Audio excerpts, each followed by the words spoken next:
இந்த கடவுளை வழிபட்டால் மட்டும்தான் உனக்கு சொர்க்கம் கிடைக்கும், இல்லைன்னா நரகம் கிடைக்கும் அப்படின்னு யாரும் இங்கே சொல்ல போகிறதில்ல. இந்து வாழ்வியல் முறையில் உனக்கு என்ன தோணுதோ அதை செய். தியானம் பண்ணி இறைவனை அடைய முடியுமா, தியானம் பண்ணு. யோகா பண்ணு தோணுதா, யோகா பண்ணு. இல்லை எனக்கு அதெல்லாம் வர மாட்டேங்குதுங்க, எனக்கு பக்தி தாங்க வருது, இறைவனை வழிபட்டால் தாங்க எனக்கு திருப்தியாக இருக்குது, இதுதாங்க எனக்கு பொறுத்து இருக்குன்னா அதை செய். இல்லை எனக்கு இதெல்லாம் சரியில்லை, எனக்கு தோணலை, நான் ஒரு இயற்கையை நான் வழிபட்டுக்கிறேன், சூரியன் சந்திரனை வழிபட்டுக்கிறேன், எனக்கு அதுதான் என் மனசு சரின்னு தோணுது அப்படின்னா அதை நீ பண்ணு. இது மட்டும்தான் சரின்னு நாங்கள் யாரும் சொல்ல போகிறதில்ல. இந்து வாழ்வியல் முறையில் ஒவ்வொருடைய மனநிலையும் வெவ்வேறாக இருக்கும். உங்கள் மனதுக்கு எது பொருத்தமாக இருக்கோ, நெருக்கமாக இருக்குதோ செய்யுங்க, அதை செய்யுங்க. அடுத்தவங்களுக்கு நல்லது செய்யுங்க அப்படின்னா உங்களுக்கு புண்ணியம் வரும். அடுத்தவங்களுக்கு கெட்டது செஞ்சிங்கன்னா உங்களுக்கு பாவம் வரும். இதுதான் இந்து வாழ்வியல் முறை சொல்லும். இதை மட்டும்தான் சொல்லும்.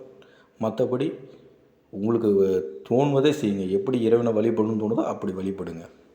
பக்தினா பக்தியில் போங்க, இல்லை தியானத்தில் போங்க, யோகத்தில் போங்க. உங்களுக்கு மனதுக்கு பொருந்தக்கூடிய வழிகள்லாம் சொல்லுது. இது மட்டும்தான் வழின்னு நாங்கள் சொல்ல மாட்டோம்.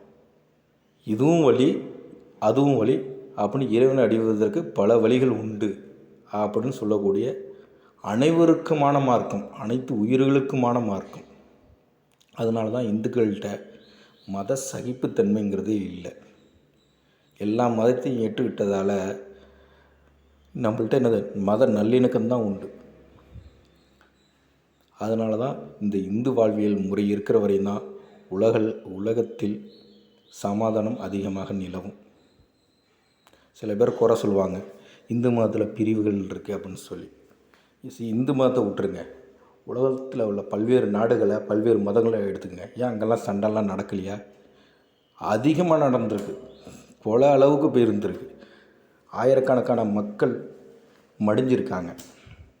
ஆனால் பகவத்கீதையில் என்ன சொல்லியிருக்காங்க?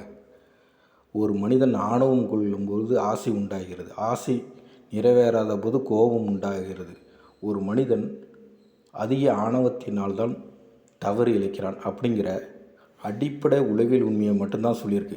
இதுதான் சில விஷயங்கள் சொல்லுவாங்க, அதெல்லாம் மேலோட்டமான காரணங்கள். அடிப்படை காரணம் என்னன்னு பார்த்தீங்கன்னா, மனிதனுடைய அகங்காரமாக தான் இருக்கும் எல்லா பிரச்சனைக்கும் அடிப்படை. அதை குறையுங்க. அதுக்கு தான் இந்த பக்தி, ஆன்மீகம், தியானம் இதெல்லாம் உங்களுக்கு உதவியாக இருக்குன்னா வாழ்க்கையோடைய இது ஒரு உளவியலாகவும் உங்களுக்கு சொல்லுது. ஒரு மதங்கிறது உளவியலாகவும் இருக்குது, பக்தியாகவும் இருக்குது. அதனால தான் சொல்லுவாங்க இது ஒரு வாழ்வியல் முறை.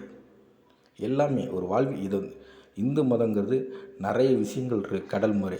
அதை நம்ம புரிஞ்சிக்க நம்மளுடைய வாழ்க்கையில் நிறைய மாற்றங்கள் உண்டாகும். இதை நம்ம அனுபவத்தில் நம்ம உணரலாம். இதுக்காக தான் இந்த வாழ்வியல் முறை அனைத்து உயிர்களுக்குமானது.